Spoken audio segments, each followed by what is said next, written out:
Matrix के 2 video lecture आप लोगों के पास पहुंच गया होगा। आशा करता हूं कि आप लोगों को समझ में भी आया होगा, और जिसको भी ना समझ में आया होगा मेरे व्हाट्सएप नंबर पर आप लोग क्वेश्चन दे सकते हैं, पूछ सकते हैं या कॉल करके जो टॉपिक आप लोगों को समझ में नहीं आया है उस चीज को आप समझ सकते हैं। हमने कल टाइप्स ऑफ मैट्रिक्स का बहुत सारे पॉइंट को चर्चा किया, टाइप्स ऑफ मैट्रिक्स पढ़ा। आज मैं कंपेरेबल मैट्रिसेस के बारे में आप लोगों को समझा रहा हूं कि कंपेरेबल मैट्रिसेस होता क्या है। ऐसे तो कंपेरेबल शब्द को आप लोग सुनकर अवश्य जानते होंगे कि कंपेरेबल क्या होता है। कंपेरेबल माने तुलना करना, यानी एक टाइप से इसको हिंदी में अगर बोलना हो तो तुलनीय अवयव बोल सकते हैं। लेकिन कंपेरेबल मैट्रिसेस, मान लीजिए 2 मैट्रिक्स दिया हुआ है, एक दिया A I J M cross N, एक दिया है B B I J M cross N. मैंने इस ए आई जे और बी आई जे 2 अलग अलग नाम इसलिए दिया क्योंकि कंपेरेबल मैट्रिसेस में ये कोई जरूरी नहीं है कि ये दोनों एलिमेंट आपस में बराबर होना चाहिए। कंपेरेबल मैट्रिसेस को ऑर्डर से मतलब रहता है। अगर ये दोनों का ऑर्डर सेम है तो इसको कहा जाएगा कंपेरेबल मैट्रिसेस। देखिए, इसका भी ऑर्डर m क्रॉस n है और इसका भी ऑर्डर m क्रॉस n है, तो ये दोनों मैट्रिसेस कंपेरेबल मैट्रिसेस कहलाएगा। जैसे मान लेते हैं एक A मैट्रिसेस है 1 2 3 4 5 6, ये मैट्रिसेस 2 क्रॉस 3 का है जी। एक और मैट्रिसेस लेते हैं, एक मैट्रिक्स लेते हैं जिसका नाम हम B देते हैं, और B को हम 1 0 6 6 3 5 2 1 0 6 3 5 2, इसको भी हम क्या करते हैं तो 2 क्रॉस 3 माने 2 रो और 3 कॉलम। देखिए बाबू, इसका प्रत्येक एलिमेंट आपस में बराबर नहीं है, क्योंकि देखिए मान लीजिए आप लोग कह रहे हैं 1 1 बराबर, लेकिन यहाँ पर क्या है 2 और यहाँ 0, यहाँ 3 यहाँ 6 अलग अलग है, 4 3 अलग है। कहने का मतलब कि ये जरूरी नहीं है कि एलिमेंट आपस में बराबर होना चाहिए। कंपेरेबल मैट्रिसेस को मतलब है अपने ऑर्डर से। यदि ये ऑर्डर बराबर है तो ये दोनों मैट्रिसेस को कहा जाएगा कि ये कंपेरेबल मैट्रिसेस है। ओके, इक्वलिटी ऑफ मैट्रिसेस मतलब मैट्रिक्स कब आपस में बराबर होंगे। यहाँ पर 2 मैट्रिक्स दिए हुए हैं, जनरल उसका रूप, एक A I J M cross N, order क्या है इसका M cross N. B I J, इसका ऑर्डर क्या है पी क्रॉस क्यू। ये दोनों मैट्रिक्स आपस में बराबर तभी कहलाएंगे बाबू यदि देयर ऑर्डर आर सेम, मतलब एम क्रॉस एन यदि पी क्रॉस क्यू के बराबर है तबे ये मैट्रिसेस इक्वल होंगे। लेकिन दूसरी और बात कि ए आई जे बराबर B I J for all I J for corresponding elements, मतलब कि ए आई जे बराबर होना चाहिए बी आई जे के, मतलब इसका सारा एलिमेंट इसके सारे एलिमेंट के हु बहू होना चाहिए, करस्पॉन्डिंग होना चाहिए। मतलब जो जगह जिस पोजीशन पर इसका वह एलिमेंट बैठा होगा सेम वही एलिमेंट इस मैट्रिक्स पर भी वही जगह और वही पोजीशन पर बैठा होना चाहिए, और दोनों का ऑर्डर भी सेम होना चाहिए। जैसे मान लेते हैं एक मैट्रिक्स है A 1 2 3 4 5 6, ये क्या क्रॉस का है बाबू 2 क्रॉस 3 का। अगर दूसरा एक मैट्रिक्स लेते हैं B और इसके बराबर अगर उसको करना है दोनों मैट्रिक्स को, तो इसको भी मुझे लिखना ही पड़ेगा 1 2 3 4 5 6, ये भी 2 क्रॉस 3। देखिए यहाँ पर ऑर्डर दोनों का बराबर, जिस पोजीशन पर एक इस मैट्रिक्स में बैठा है उसी पोजीशन पर एक इस भी मैट्रिक्स पर बैठा है, जिस जगह पर 2 बैठा है उसी जगह पर इसमें भी 2 बैठा है, जिस जगह पर इसमें 3 बैठा है उसी जगह पर इसमें भी 3 बैठा है। यानी इसका करस्पॉन्डिंग एलिमेंट भी बराबर है और ऑर्डर भी बराबर है। मैंने वही लिखा कि दो मैट्रिक्स आपस में बराबर तभी होंगे जब उनका ऑर्डर बराबर होगा और उन करस्पॉन्डिंग एलिमेंट भी आपस में बराबर होंगे। इस पर कुछ क्वेश्चन हम देते हैं। देखिए यह मैट्रिक्स दिख रही है, दो मैट्रिक्स, एक ये मैट्रिक्स और एक ये मैट्रिक्स, और दोनों मैट्रिक्स के बीच में बराबर का चिन्ह भी। और मुझे क्वेश्चन क्या कर रहा है कि find value of X Y Z. मैंने अभी ये बताया कि दो मैट्रिक्स बराबर कब होते हैं, तो दो मैट्रिक्स आपस में बराबर तभी होंगे जब उनके कॉरस्पॉन्डिंग एलिमेंट बराबर होंगे, कॉरस्पॉन्डिंग एलिमेंट बराबर होंगे और ऑर्डर बराबर होगा। तो देख रहे हैं कि इसका भी ऑर्डर 2/2 का है और इसका भी ऑर्डर 2/2 का है, यानी ऑर्डर दोनों का सेम है। जब ऑर्डर दोनों का सेम है और दोनों के बीच में बराबर का चिन्ह है, तब तो कॉरस्पॉन्डिंग एलिमेंट को भी बराबर होना पड़ेगा, चाहे जबरदस्ती करो और चाहे ये नियम से करो, लेकिन कॉरस्पॉन्डिंग एलिमेंट को भी बराबर होना पड़ेगा। क्यों? क्योंकि ये दोनों मैट्रिक्स के बीच में क्या लगा हुआ है, बराबर का चिन्ह। तो इसका पोजीशन, पहला पोजीशन जिसको बोलेंगे A11, पहला रो पहला कॉलम पर 4 बैठा हुआ है, तो इसका पहला रो पहला कॉलम पर कौन बैठा है जी, y, यानी y बराबर क्या हो गया, 4। इसका पहला रो दूसरा कॉलम पर 3 है, तो इसका पहला रो दूसरा कॉलम पर क्या है, z, यानी z बराबर क्या हो गया जी, 3। इसका दूसरा रो पहला कॉलम पर x है, तो इसका दूसरा रो पहला कॉलम पर क्या है, 1, तो x बराबर 1। यहाँ दूसरा रो दूसरा कॉलम 5, 5, यानी दोनों आपस में भी बराबर है। मुझे निकालना क्या था, x y z, यानी x का मान 1, y का मान 4 और z का मान 3। यानी जब दो मैट्रिक्स आपस में बराबर रहेंगे तो फटाक दे कॉरस्पॉन्डिंग एलिमेंट को बराबर करके जो पूछेगा उसका वैल्यू निकाल देंगे। लेकिन इतना आसान तो क्वेश्चन कोई देगा नहीं, क्योंकि हम लोग 11th क्लास में हैं। अगर पूछेगा भी तो कुछ क्वेश्चन में उसके लिए करना पड़े। जैसे एक क्वेश्चन लेते हैं, जैसे आपके एनसीईआरटी का क्वेश्चन है, एक और आपके एनसीईआरटी से क्वेश्चन लेते हैं और बताते हैं। दूसरा क्वेश्चन क्या लिखा है कि find the value of X Y Z. ये भी दोनों मैट्रिक्स के बीच में बराबर का चिन्ह है, तो जब बराबर का चिन्ह है तो बाबू इसका कॉरस्पॉन्डिंग एलिमेंट बराबर होगा, यानी x प्लस वाई किसके बराबर होगा, 6 का। अच्छा, 5 प्लस जेड किसके बराबर होगा, 5 का, यानी 5 प्लस जेड बराबर क्या होगा, 5। 5 से 5 कट गया, जेड का वैल्यू क्या आ गया जी, 0। अच्छा, एक्स वाई बराबर क्या होगा, 8। तो यहाँ फटाक दे लिखेंगे कि एक्स वाई बराबर 8।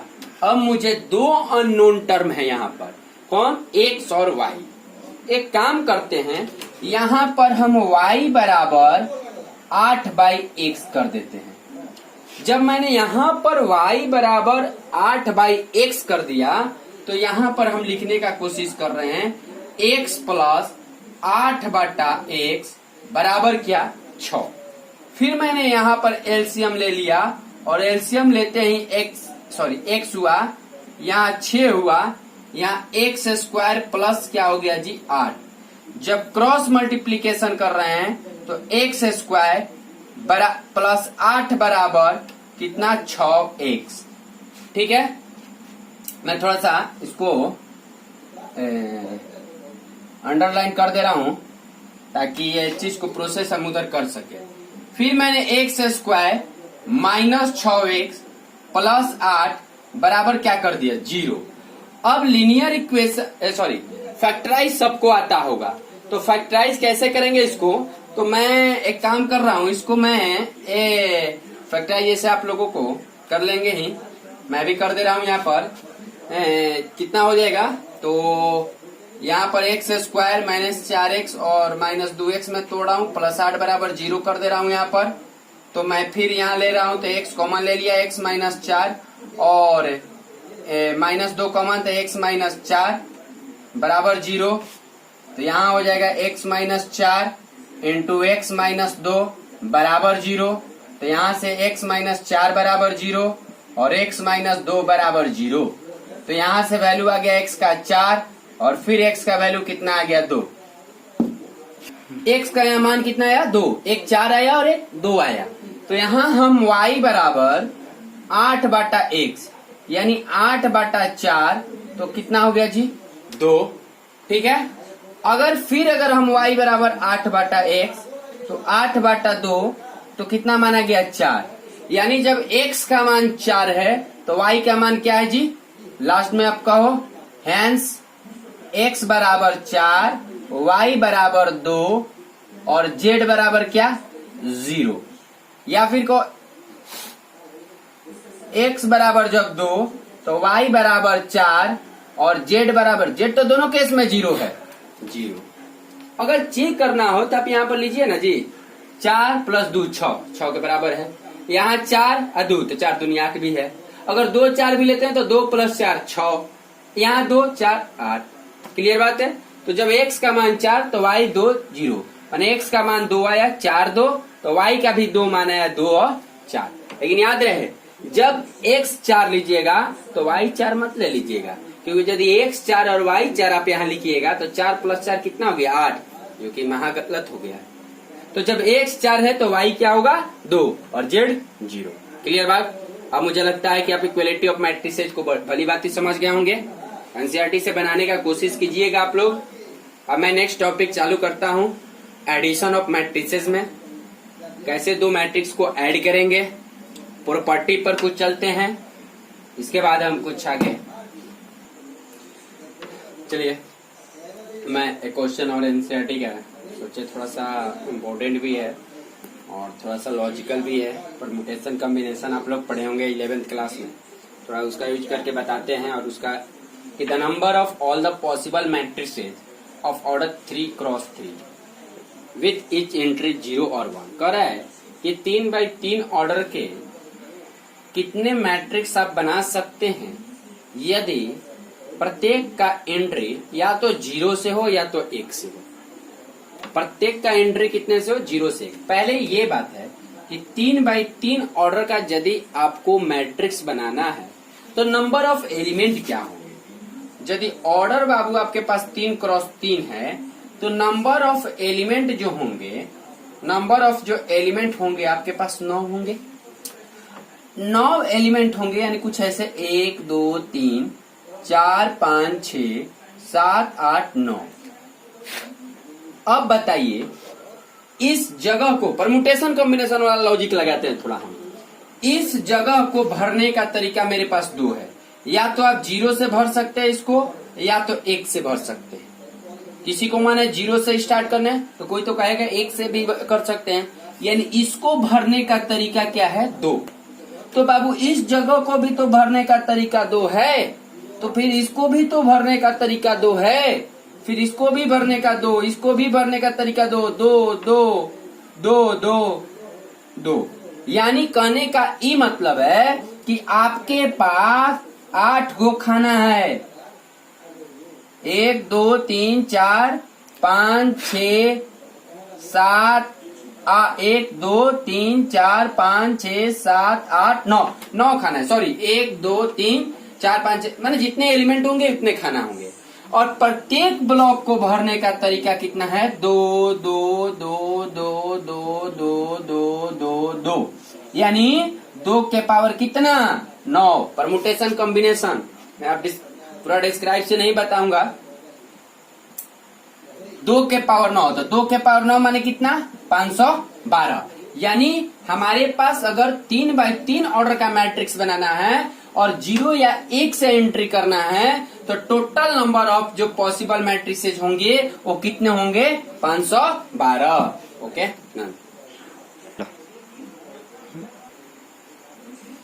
चलते हैं अलजेब्रा ऑफ मैट्रिसेज। मैंने बोला था कि अलजेब्रा ऑफ मैट्रिसेज बताएंगे, लेकिन एनसीईआरटी के क्वेश्चन एक याद आ गया और बहुत इंपॉर्टेंट क्वेश्चन था, इसलिए पहले मैंने उसका चर्चा कर लिया। मैंने अलजेब्रा ऑफ मैट्रिसेज का बात कर रहा हूँ, जिसमें पहला मैं एडिशन ऑफ मैट्रिसेज कर रहा हूँ। एडिशन और सब्ट्रैक्शन दोनों, एडिशन बता देंगे, सब्ट्रैक्शन अपने आप हो जाएगा, घट जाएगा, कोई नियम नहीं। जो एडिशन का नियम वही सब्ट्रैक्शन का, बस बात यही कि एडिशन मैंने जोड़ो, सब्ट्रैक्शन मैंने घटाओ, और कुछ नियम नहीं है। ठीक है, मान लेते हैं मेरे पास 2 मैट्रिक्स दिया है, एक A I J M cross N का। एलिमेंट कुछ भी हो उससे मतलब नहीं है मुझे। एक बी दिया है BIJ P क्रॉस Q का, तब इसका एडिशन तभी संभव है A प्लस बी, मैंने इसको ऐड तभी कर सकते हैं only when there order is same, यानी जब ये दोनों आपस में बराबर होंगे।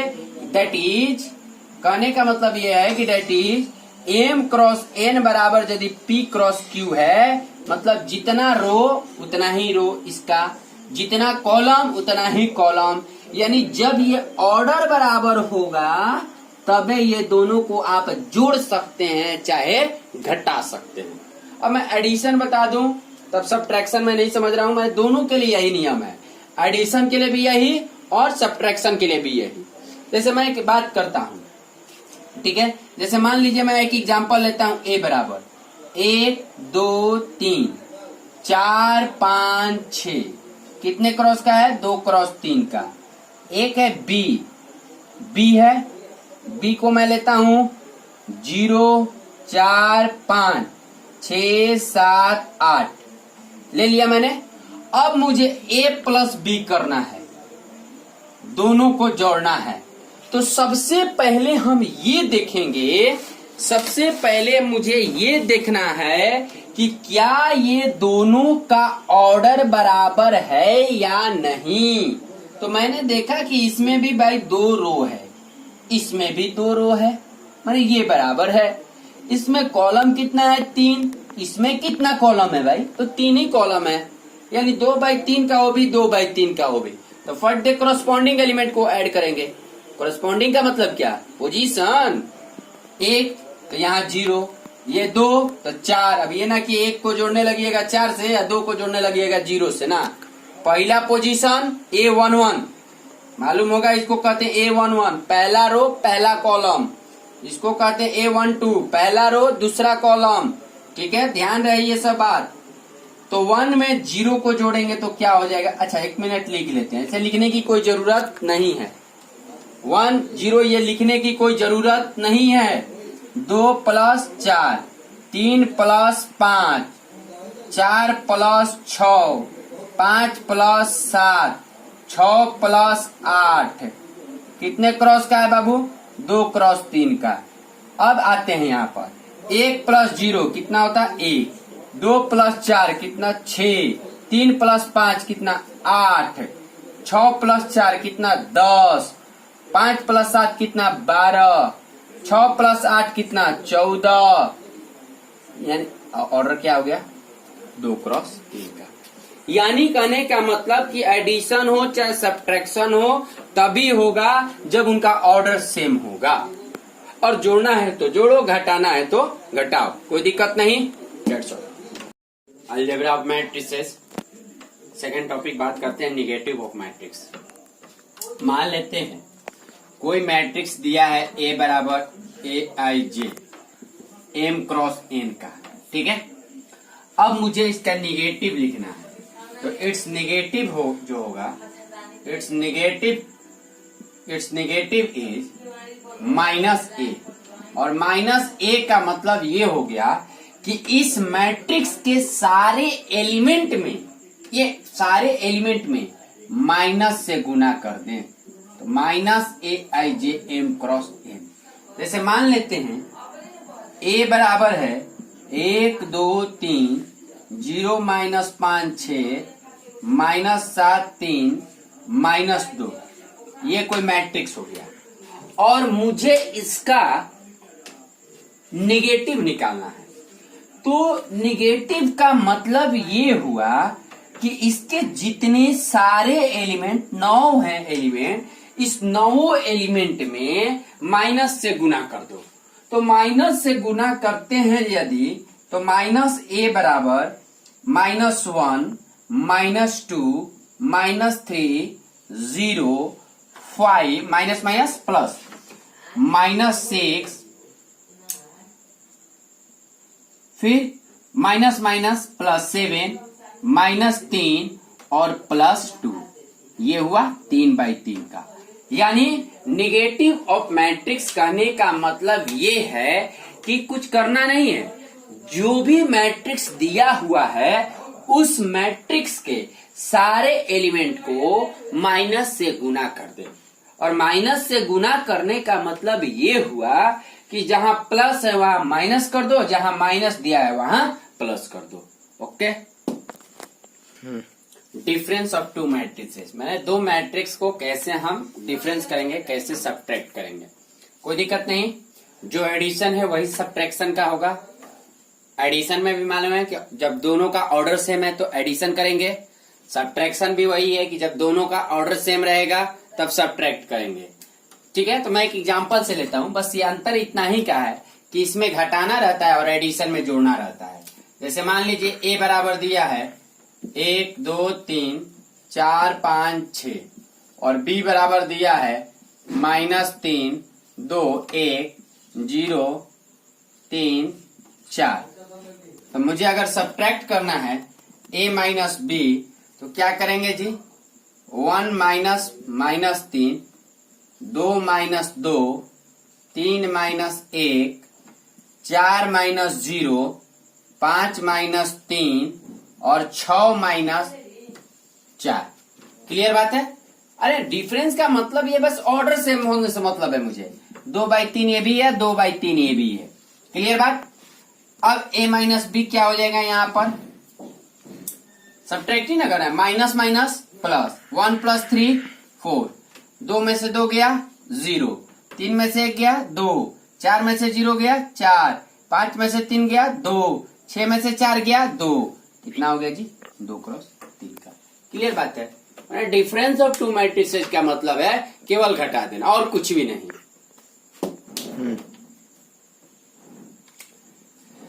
प्रॉपर्टीज ऑफ एडिशन, क्या प्रॉपर्टीज है मैट्रिक्स का एडिशन का?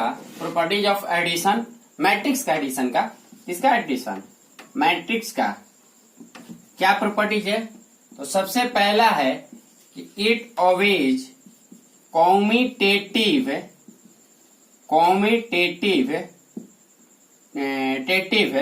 लॉ, कॉम्यूटेटिव लॉ को ओबे करता है। कॉम्यूटेटिव लॉ मैंने क्या?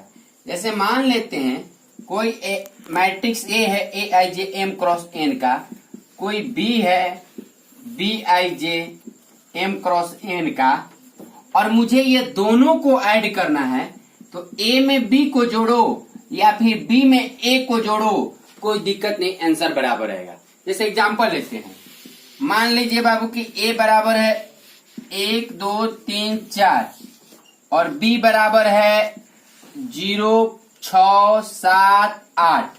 तो मैंने क्या किया? a + b पहले लिया, तो a मैंने 1 2 3 4 और b का मतलब क्या? 0 6 7 8। जब मैंने इसको जोड़ा तो 1 + 0 कितना होता है जी? 1। 2 + 6 कितना होता है? 8। 3 + 7 कितना होता है? 10। 8 + 4 कितना होता है? 12। या फिर मैं b + a करता हूं, तो b पहले लिखेंगे, उसमें क्या है दिक्कत? कोई दिक्कत नहीं, ऐड तो वही होगा। तो 0 + 1 1, 6 + 2 8, 7 + 3 10, 8 + 4 12। क्लियर बात है? यानी कहने का मतलब ये है कि a में b जोड़ो या b में a जोड़ो, कोई दिक्कत नहीं। हमने a लिया, b में जोड़ा, देख लिया यहाँ पर a और b, a में b जोड़ा या b में a जोड़ा या फिर a में b जोड़ा। मैंने पहले a बाद में b या पहले b बाद में ऐड करो, कोई दिक्कत नहीं होने वाला है। तो इट ऑलवेज कॉम्यूटेटिव लॉ, यानी a + b = b + a। Second property है कि इट ऑलवेज एसोसिएटिव लॉ। मान ली 3 मैट्रिक्स दिया है ए बी सी और मुझे तीनों को जोड़ना है, तो काम करते हैं, पहले मैं ए और बी को जोड़ लेते हैं और तब सी को जोड़ेंगे, या फिर पहले मैं क्या करता हूं कि बी और सी को ही जोड़ लेता हूं और तब ए को जोड़ूंगा। इससे कोई दिक्कत होने वाला नहीं है। मतलब ए और बी को पहले जोड़ के तब सी जोड़ो, या फिर बी और सी को ही पहले जोड़ लो तब ए जोड़ो, इससे कोई दिक्कत होने की बात नहीं। तीसरा प्रॉपर्टी मैं बात करता हूं existence of additive identity. Existence of additive identity कहने का मतलब है कि यदि ए कोई मैट्रिक्स है, ए कोई AIJ M cross N order का मैट्रिक्स है, ठीक है, मैट्रिक्स है, और O कोई नल मैट्रिक्स है, नल मैट्रिक्स है, और A कोई AIJ M क्रॉस N का मैट्रिक्स है, O भी एक नल मैट्रिक्स है।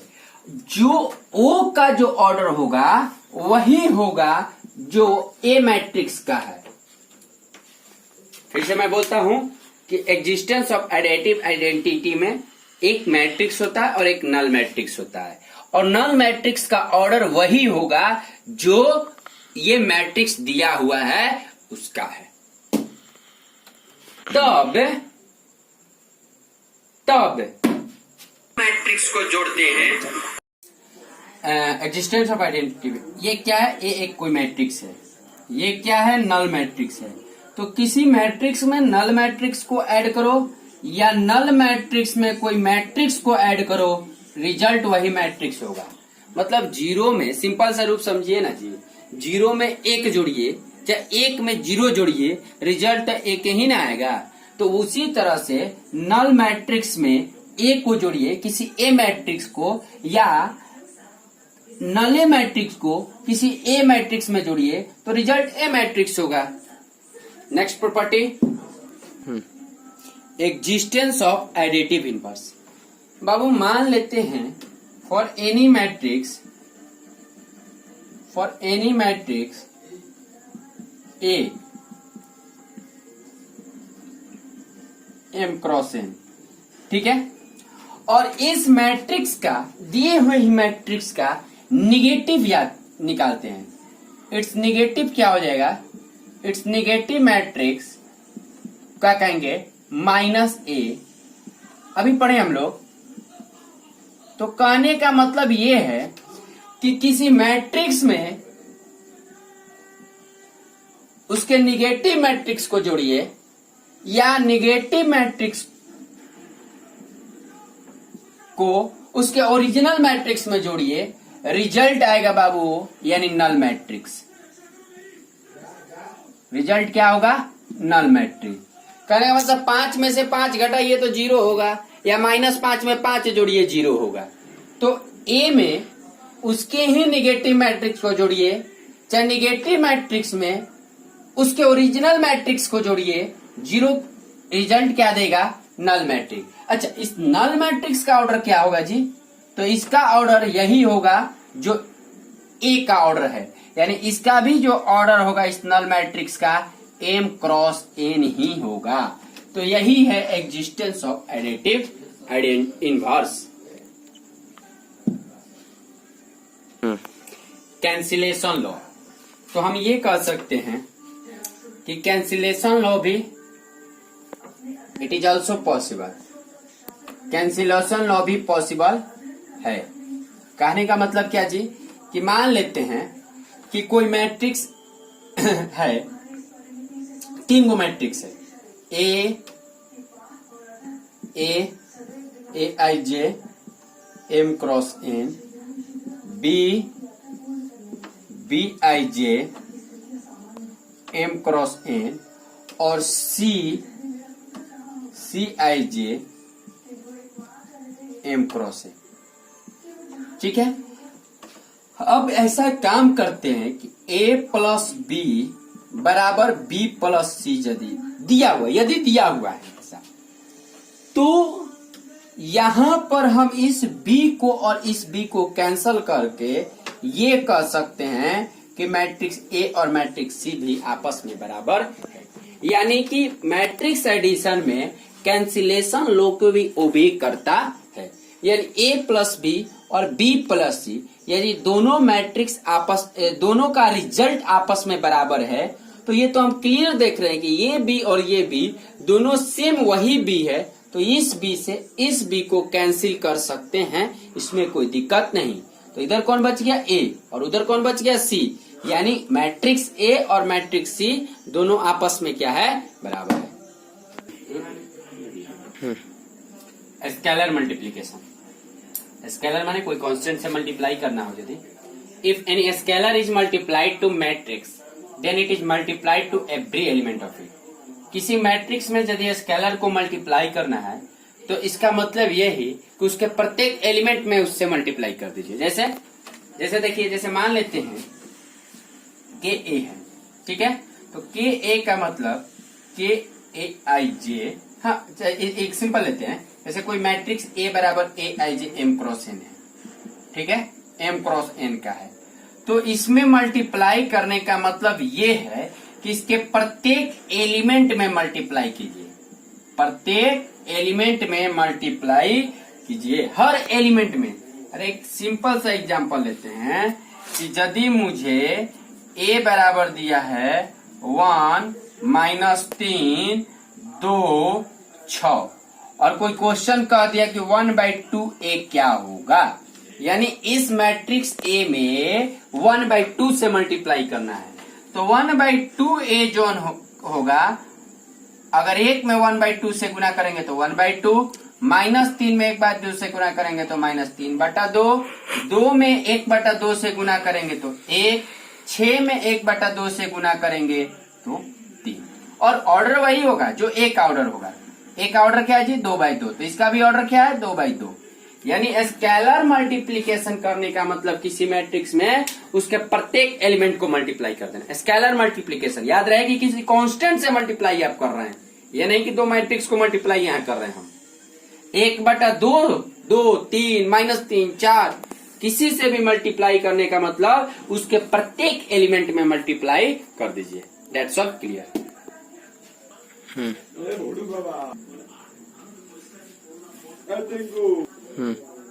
ए यहाँ दो मैट्रिक्स, देखिए स्केलर मल्टीप्लीकेशन में कोई प्रॉपर्टी बता देते हैं कि जहाँ दो मैट्रिक्स है ए और बी और एक स्केलर है के। स्केलर का मतलब 1 2 3 4 5 6 7 -3 -2 1/2 3/4 इस टाइप का नंबर। अगर मुझे दोनों मैट्रिक्स को जोड़ देते हैं, पहले ये दोनों को जोड़ देते हैं और तब जो रिजल्ट आएगा उसमें के से गुना करें, या फिर पहले के में और मैट्रिक्स ए में गुना कर लीजिए, फिर उस रिजल्ट को एक जगह रहने दीजिए, फिर के में और इस मैट्रिक्स को जोड़ दीजिए और जो रिजल्ट आ रहा है उसको रहने दीजिए, और फिर इस दोनों को जोड़िए, कोई दिक्कत नहीं है, दोनों बात बराबर होगा। मान लीजिए यहाँ मैट्रिक्स ए है और अब इस बार दो मैट्रिक्स और एक स्केलर था, लेकिन इस बार एक मैट्रिक्स और दो स्केलर दिया है और दोनों स्केलर को जोड़कर ए में गुना कीजिए, या फिर पारा पारी एक एक स्केलर को मल्टीप्लाई कर दीजिए और तब जोड़िए, रिजल्ट वही होगा। प्लस का भी बात हो वही, मल्टीप्लाई में भी हो, तो यदि हम दोनों स्केलर को आपस में मल्टीप्लाई कर देते हैं, इसके बाद उस मैट्रिक्स में मल्टीप्लाई करते हैं, या फिर एक को पारा पारी मल्टीप्लाई करते हैं, बात बराबर है। कहने का सिंपल सा बात यही है कि जैसे मान लो कि 1 2 3 4, ठीक है, 2/2 का, और मुझे 3 ऑफ 2 पूछ रहा है, ठीक है, तो अब मैं 2 से इसमें गुना करूं तो 2 आएगा, फिर 3 से गुना करूं, कोई जरूरी नहीं है। इसको मल्टीप्लाई करने का मतलब कि 6 निकाल दीजिए, सिंपल बात। तो 6 क्या हो जाएगा जी, तो 6 6 6 दूनी 12 6 3 18 6 चौका 24। अभी नहीं कि एक बार 2 से मल्टीप्लाई कीजिए, फिर जो आएगा उसको 3 से मल्टीप्लाई कीजिए, कोई दिक्कत नहीं होगा, आंसर वही आएगा, लेकिन समय मरेगा।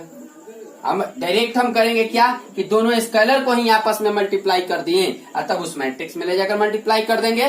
तो यही मेरा प्रॉपर्टीज ऑफ स्केलर मल्टीप्लीकेशन था, जिसको ध्यान में रखना है, एडिशन को भी ध्यान में रखना है आप लोगों को। चलिए नेक्स्ट कुछ एग्जांपल लेते हैं, कुछ एक्सरसाइज से कुछ क्वेश्चन करते हैं, कैसे जोड़ेंगे, कैसे घटाएंगे, कैसे गुना करेंगे। ठीक है, जैसा ट्रेस का बात हो, मैंने ट्रेस बताया कि डायगोनल एलिमेंट के प्रिंसिपल डायगोनल को जोड़ दो, वही क्या हो गया, मैंने स्क्वायर मैट्रिक्स के जो डायगोनल होते हैं उनको जोड़ दो, वही ट्रेस होते हैं। तो ट्रेस ए में कोई स्केलर को गुना करना हो तो कुछ जरूरत नहीं है कि हम पहले क्या करेंगे, उस स्केलर को मैट्रिक्स में गुना कर देंगे और तब उसका ट्रेस निकाल देंगे। ठीक है, नहीं समझ में आया, लेते हैं एक एग्जांपल।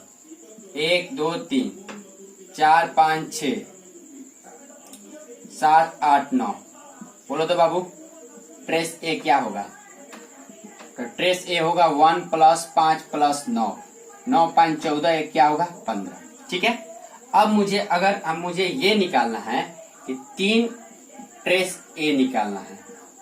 अगर ये निकालना है तो सबसे पहले मुझे निकालना है, तो ट्रेस ए निकाला हुए है कितना, तो 15। तो हम ये भी कह सकते हैं कि 3 × 15 कितना होता है 45। 3 × 15 क्या होता है 45। या फिर मैं क्या करता हूं कि मैं पहले ही 3 से इसमें मल्टीप्लाई कर दूंगा। लीजिए 3 से 3 6 9, ठीक है, 12 15 18, फिर 21 24 27। ठीक है, मैंने क्या किया, पहले ही 3 ए को निकाल दिया, गुना 3 ए ले लिया, और तब अब मैं ट्रेस 3 ए ले रहा हूं। तो क्या आएगा 3 + 15 + 27 कितना हो जाएगा जी 27 15 42 और 3 45। क्लियर है कि मतलब किसी का ट्रेस निकालकर तब उसमें गुना कीजिए कैसे, चाहे पहले ही गुना कर दीजिए और तब जाके ट्रेस निकालिए, रिजल्ट देखिए दोनों सेम आ रहा है कि नहीं। उसी प्रकार से डायगोनल का है कि डायगोनल का पूरा में गुना कर दिए, चाहे प्रत्येक एलिमेंट के डायगोनल में गुना कर दिए, क्योंकि सब तो 0 0 होगा, सब तो 0 हो जाएगा। D1 D2 D3 ही ना जो रहेगा कि डायगोनल होगा, उसी में ना कोई मल्टीप्लाई कर सकता है। हम लोग आज पढ़े क्या चाहिए, इक्वलिटी ऑफ मैट्रिसेज, फिर कंपेरेबल मैट्रिसेज, फिर properties of addition, scalar multiplication का प्रॉपर्टी, कुछ इस पे बिलोंगिंग क्वेश्चन करते हैं एनसीईआरटी से। 3.2 से कुछ करेंगे, 3.1 से तो बहुत सारा क्वेश्चन मैं बता चुका हूँ। जो आप लोगों को दिक्कत होगा, प्रॉब्लम होगा, वो मेरे व्हाट्सएप नंबर से कांटेक्ट करके मेरे से क्वेश्चन पूछ सकते हैं। लेकिन जितना भी अपने से क्वेश्चन था बता दिया हूँ, मैक्सिमम नंबर ऑफ क्वेश्चंस। देखिए इसमें कुछ क्वेश्चन करते हैं कि 2 मैट्रिक्स दिया हुआ है, एक ए दिया हुआ और एक बी दिया है, और मुझसे पूछ रहा है क्या, फाइंड ए प्लस बी। जब मैं इसको जोड़ रहा हूं तो जोड़ने के लिए ए प्लस बी, अगर मैं इसको जोड़ रहा हूं तो A plus minus A, B plus B minus B plus minus B, A plus minus A. ठीक है, तो ए प्लस बी जो मैट्रिक्स होगा, ए और माइनस से कट जाएगा तो क्या बच जाएगा 0। बी प्लस बी कितना हो जाएगा 2b, minus B plus minus minus 2b, A plus minus cut जाएगा, क्या हो जाएगा 0। यानी सिंपल सा बात है कि आराम से इसको हम क्या कर सकते हैं, जोड़ सकते हैं, और जोड़ने के बाद हम इसका आंसर लिख सकते हैं। कोई दिक्कत? चले नेक्स्ट। नेक्स्ट एक बात करते हैं एडिटिव इनवर्स ऑफ 2 1 -3, 0 का। तो एडिटिव इनवर्स माने क्या, निगेटिव ना जी। तो मान लेते हैं, सॉल्यूशन इसका बता रहे हैं, मान लेते हैं एडिटिव इनवर्स ये बताया ना कि ए प्लस माइनस ए, माने ये इसका एडिटिव इनवर्स हो गया। दोनों को जोड़ने के बाद क्या आता है, नल मैट्रिक्स आता है। तो ए मान लेते हैं, मान इसका नाम अगर मेरा पास है 2 1 -3 0, तो एडिटिव इनवर्स क्या हो जाएगा इसका, एडिटिव इनवर्स ऑफ ए क्या हो जाएगा जी, ए माइनस से होगा, इज माइनस से, और माइनस से बराबर किसका होगा, प्रत्येक एलिमेंट को माइनस से गुना कीजिए, -2 -1 +3 0। क्लियर हो गया, यानी ये एडिटिव इनवर्स हो गया। सिंपल बात है कि एडिटिव इनवर्स जब किसी चीज का पूछे तो जो भी है उसका निगेटिव निकाल दीजिए, और निगेटिव निकालने का मतलब प्रत्येक एलिमेंट को माइनस से मल्टीप्लाई कर दीजिए, और माइनस से मल्टीप्लाई करना तो इजी है, जहां प्लस होगा वहां माइनस हो जाएगा, जहां माइनस है वहां प्लस हो जाएगा। सिंपल बात। y बराबर 3 2 1 4। 2x प्लस वाई 1 0 माइनस 3 2 निकालना क्या है मुझे x का।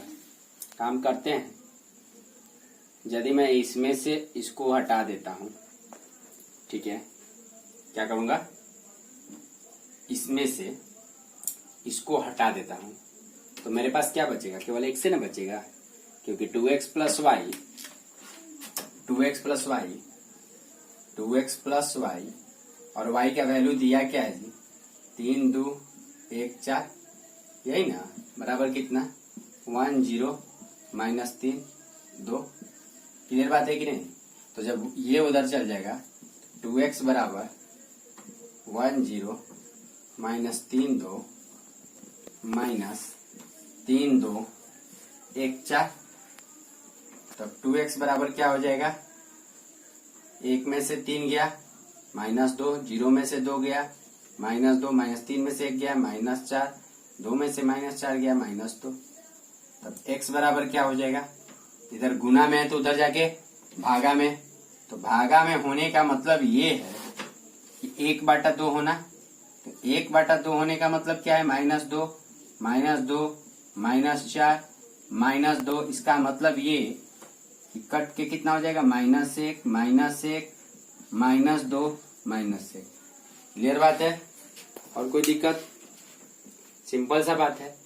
अगर हम ऐसा ना करके डायरेक्ट भी लिख सकते थे कि 2x plus Y minus Y. Clear बात हो गया। जो भी है इसके 2x बराबर जो भी कर सकते हैं कि x का वैल्यू कब आता, 2x कब आता, जब इसमें से और इसको घटाते तो आंसर क्या आता, मेरे पास 2x आता। इसमें से जब मैं इसको घटाता तो आंसर क्या आता, 2x आता। नहीं, ये 2x प्लस वाई है, और इसमें से जब मैं इसको घटाता तो मेरे पास क्या आता जी, y है ना, घट रहा है तो 2x आता। तो फिर 2x, मुझे तो x चाहिए था, 2 गुना में है तो उधर करके भागा में कर देता। सिंपल सा बात है। वैसे ही रिजल्ट लिया मैंने, तो 2x प्लस वाई के जगह पर इस वैल्यू को पुट किया, उधर जाके माइनस किए, और माइनस करने के बाद ये रिजल्ट दिए। देखिए अब नेक्स्ट पॉइंट चलते हैं, एडिशन सब्ट्रैक्शन के बाद जैसे 3.2 बनेगा मेरा, वो है मल्टीप्लीकेशन ऑफ 2 मैट्रिसेस। 2 मैट्रिक्स को मल्टीप्लाई कैसे करेंगे। एडिशन और सब्ट्रैक्शन में कोई दिक्कत नहीं हुआ होगा, क्योंकि एडिशन और subtraction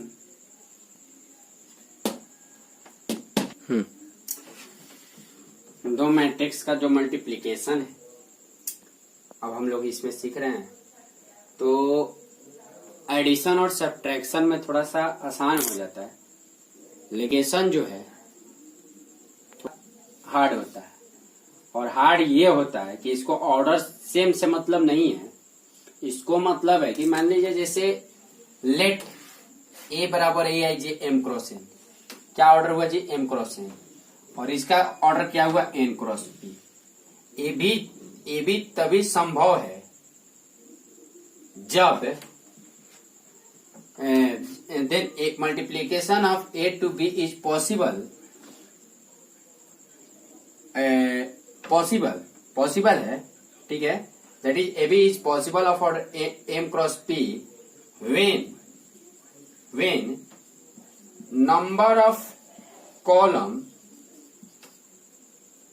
in a of a is equal to number of row of B. यानी ए और बी जब दो मैट्रिक्स है तब मल्टीप्लिकेशन इन दोनों का ए बी संभव है, और वो भी ए बी का जो ऑर्डर होगा एम क्रॉस पी। लेकिन कब, जब ए का, देखिए ए का कॉलम क्या है, एन, और बी का रो क्या है, एन, यानी ये दोनों आपस में बराबर है। यानी जिसको मल्टीप्लाई करना है, ए को मल्टीप्लाई करना है बी से, माने जो पहले है, माने जिसको मल्टीप्लाई करना है उसका कॉलम, और जिसमें करना है उसका रो, अगर दोनों आपस में बराबर है तो मल्टीप्लाई होगा, अगर नहीं है तो मल्टीप्लाई संभव नहीं है। और जो रिजल्ट होगा मल्टीप्लाई के, वो क्या रिजल्ट होगा उसका, तो ये क्या बच गया जी, एम, और यहां क्या बच गया, पी, तो एम क्रॉस पी का। भाई तो मान लेते हैं आपसे कोई पूछ दिया कि A is of order 3x2 and B is of order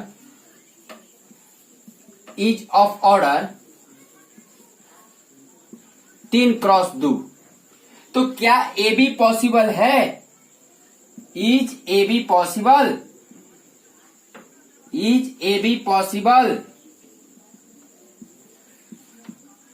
A B का ऑर्डर 3x2 है और बी का भी ऑर्डर 3x2 है, तो क्या ए बी पॉसिबल है? माने ए को बी में मल्टीप्लाई कर सकते हैं? तो सिंपल सा आंसर हम देंगे कि नो।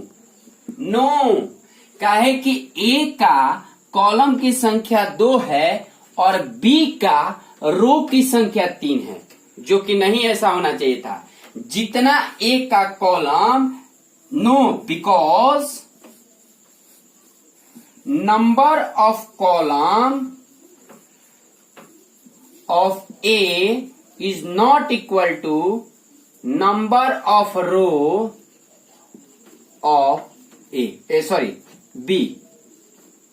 मतलब जिसको मल्टीप्लाई करना है जिसमें, उसका कॉलम और जिसमें करना है उसके रो के बराबर होना चाहिए था। यानी ये और ये यदि दोनों आपस में बराबर रहता तब मल्टीप्लाई होता, नहीं तो मल्टीप्लाई नहीं होता।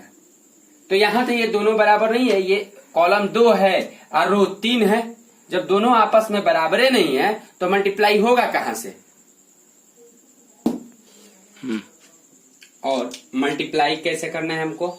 सबसे पहले तो ये मालूम हो गया कि रो, जिसको मल्टीप्लाई करना है उसका रो और जिसमें करना है उसका कॉलम, जिसको मल्टीप्लाई करना है उसका कॉलम और जिसमें मल्टीप्लाई करना है उसका रो, दोनों बराबर होना चाहिए।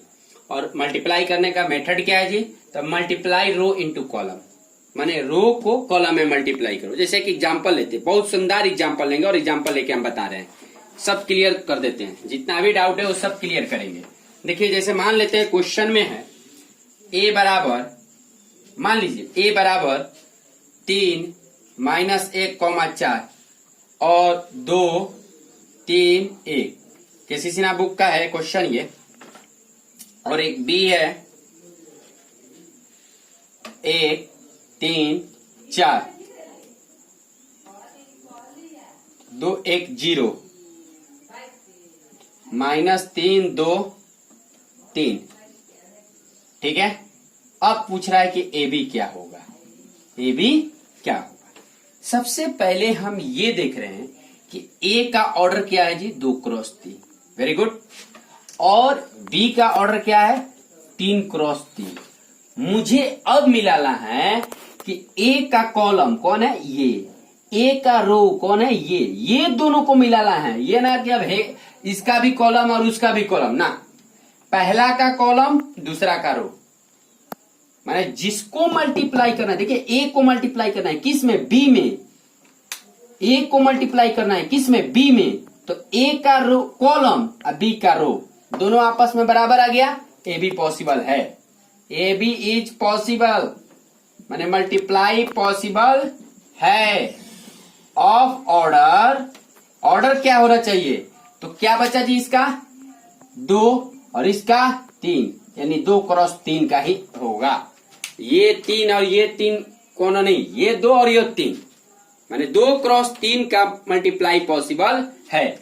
अच्छा, ये ऑब्जेक्टिव आपसे पूछ सकता है कि कोई मैट्रिक्स इतना ऑर्डर का है, कोई मैट्रिक्स इतना ऑर्डर का है, तो जो मल्टीप्लाई होकर रिजल्ट आएगा उसका ऑर्डर क्या होगा? चलिए मैं इसको मल्टीप्लाई करता हूं। मल्टीप्लाई करने का क्या बोले हैं जी? ए को बी में मल्टीप्लाई करना है। मैंने बोला ना कि रो इंटू कॉलम। पहले ये रो को पकड़ा, इस कॉलम को पकड़ा, 3 में 1 से गुना किया, प्लस फिर -1 में 2 से, -1 में 2 से, ये फिर प्लस 4 में -3। ये देखिए रो कॉलम, पहला रो पहला कॉलम, फिर पहला रो दूसरा कॉलम, 3 गुना 3 प्लस -1 गुना 1 प्लस 4 गुना 2, फिर क्या, पहला रो दूसरा कॉलम भी हो गया, पहला रो तीसरा कॉलम, माने इस पहले वाला का रो उठाओ और जितना उसका कॉलम है उसमें गुना कर दो एक एक करके। 3 गुना 4, थोड़ा सा भयंकर है, माइनस 1 गुना 0, फिर 4 गुना 3। ठीक है, क्लियर बात। अब इसका क्या उठाएंगे, दूसरा रो। अब दूसरा रो पहला कॉलम, तो 2 गुना 1 प्लस 3 गुना 2 प्लस 1 गुना -3, फिर 2 गुना 3, 3 गुना 1, फिर 1 गुना 2। अब फिर चलते हैं, 2 गुना 4, 3 गुना 0, 1 गुना 3, और ऑर्डर क्या होगा, 2 क्रॉस 3। देख लीजिए ना, 1 2 3। फिर ये भी यहां कर दिए, डायरेक्ट करेंगे हम। 3 इकाई 3, -2 -12, 3 का 9 -1, 4 दूनी 8, 4 तिहाई 12, -1 में 0 0, 4 तिहाई 12, 2 इकाई 2, 3 दूनी 6, -3, 2 तिहाई 6, 3 इकाई 3, 2 इकाई 2, 2 चौका 8, 3 एक 0, 3 इकाई 3। क्लियर बात है। अब मैं इसको गुना कर जोड़ घटाव अपना जो है वो करूंगा, वो तो आसान है, जोड़ना घटाना आसान है। 12 2 14, 14 में से 3 गया -11, 9 8 17 में से 1 गया 16, 12 12 24, 6 2 8 में से 3 गया 5, 6 3 9 2 11, 8 3 11। बोलिए कै गो रो हुआ, 1 2, कै गो कॉलम हुआ, 3, 2 क्रॉस 3। यानी मल्टीप्लाई तभी पॉसिबल है जब क्या होना चाहिए, जब मेरा ऑर्डर सेम यहां नहीं देखना है, यहां देखना है कि जिसको आप मल्टीप्लाई कर रहे हैं जिसमें, तो जैसे ए को मल्टीप्लाई किए बी में, तो ए का कॉलम और बी का रो। सिंपल बात है, माने पहला वाला का कॉलम और दूसरे वाला का रो यदि आपस में मिल गया, मल्टीप्लाई पॉसिबल होगा। ऑर्डर क्या होगा, तो जो नहीं मिला है वो ऑर्डर लिख दो, इसका रो और उसका वाला कॉलम को। यह मल्टीप्लीकेशन हुआ। कल इसके प्रॉपर्टी के बारे में पढ़ेंगे, लेकिन मल्टीप्लीकेशन ये थोड़ा सा है टफ। इसमें क्वेश्चन प्रैक्टिस और करेंगे जिससे हमारा मल्टीप्लीकेशन क्लियर हो जाएगा। एडिशन और सब्ट्रैक्शन पर तो उतना मेहनत नहीं है, लेकिन मल्टीप्लीकेशन पर आप सबको थोड़ा मेहनत करना पड़ेगा। अगर ये मल्टीप्लीकेशन ना समझ में आया हो, कल का वीडियो जो डालेंगे, कल मतलब जो कल नेक्स्ट वीडियो डालेंगे लेक्चर नंबर 4, उसमें देखिएगा। अगर उसमें से भी क्लियर नहीं हो पाता है मल्टीप्लीकेशन, तो फिर मुझे कमेंट में अवश्य लिखिएगा, और व्हाट्सएप जो भी मेरा नंबर है उस पर आप कंसल्ट कीजिएगा, मैं उसको क्लियर करने का कोशिश करूंगा। और क्लियर होगा ही होगा, ना की बात नहीं है। थोड़ा सा दिमाग आप लोग अपने से लगाइएगा, और एनसीईआरटी 3.2 कोशिश कीजिएगा बनाने के लिए, क्योंकि उसमें प्लस माइनस और मल्टीप्लीकेशन ही है। जो कि मैंने प्लस माइनस बता ही दिया, एडिशन सब्ट्रैक्शन, और मल्टीप्लीकेशन एक बनाया बता दिया। कोशिश कीजिएगा कि बने, ना बनेगा तो फिर कल हम चर्चा चलेंगे एनसीईआरटी से भी 3.2 से। और आप लोगों को आशा करता हूं कि बहुत जल्द हम लोग कोरोना वायरस से आजादी पाकर अपने क्लास को पुनः रूप से फिर से पढ़ेंगे, अगर भगवान की इच्छा हुई तक, क्योंकि अब तो उन्हीं के हाथ में है। तब तक मैं आप लोगों को लेक्चर वीडियो डालता रहूंगा, आप लोग पढ़ते रहिएगा और मन से पढ़िए। कोशिश करूंगा पूरी जुनून के साथ, पूरे धीरे धीरे बहुत बेहतर वीडियो बनाकर आप लोग के पास भेजूं। और आने वाला समय में आप लोगों को हर प्रकार से मैं वीडियो से संतुष्ट कर सकूं, ऐसा मेरी आशा है।